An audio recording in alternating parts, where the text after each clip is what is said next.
Le 3 octobre 2021, Bernard Tapie s'éteignait après des années médiatiques et politiques. L'homme d'affaires fait l'objet d'un livre écrit par son fils, qui se confie sur ce qui l'a fait abandonner à la fin de sa vie. Dans Comment te dire au revoir, Stéphane Tapie se livre. Le fils de l'homme d'affaires, célèbre aussi bien pour ses talents de comédien que pour son parcours politique, donne sa version des faits sur son enfance, sa famille, le clan Tapie. S'il s'était préparé à la mort de son père, décédé le 3 octobre 2021 des suites d'un cancer, si est-il le statut d'orphelin qui l'a le plus marqué, alors même qu'il vivait avec un homme absent de sa vie.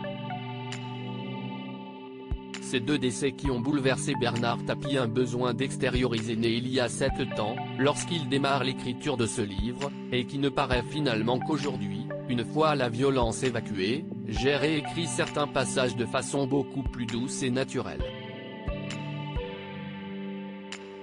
Pour celui qui n'arrivait pas à trouver la fin du livre avant que son père ne lui annonce son cancer avancé, ce sont désormais toutes ces émotions qui restent sur ces pages. Mais Stéphane Tapie révèle également auprès de Closer comment les morts de deux stars ont poussé son père à arrêter de se battre. La mort de Johnny Hallyday, note de la rédaction, lui a mis un sacré coup, et celle de Bébel, Jean-Paul Belmondo, note de la rédaction, l'a achevé. Il a arrêté de se battre à ce moment-là. Il raconte ainsi que Bernard Tapie voulait absolument rejouer une pièce, afin de faire comme l'interprète de Allumer le feu pour qui remonter sur scène avec les vieilles canailles avait été sa bouée de sauvetage.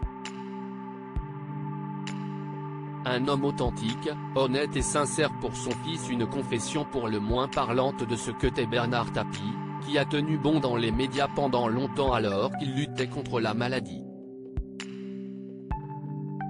Son fils n'hésite d'ailleurs pas à taper sur ceux qui se sont manifestés dès qu'ils ont appris que c'était la fin, donnant un exemple pour le moins très parlant, je pense principalement à un chroniqueur qui fait souvent des UV. Dans cet entretien à Closer, Stéphane Tapie se souvient néanmoins de ce beau moment qu'il a partagé avec son père. J'ai réuni tous ses petits-enfants à son chevet, célébrant un homme authentique, honnête et sincère, alors qu'il était dans les derniers instants de sa vie. À lire aussi Ce que je vais faire, c'est te casser la gueule, pourquoi Bernard Tapie, hors de lui, avait levé la main sur Michael Youn.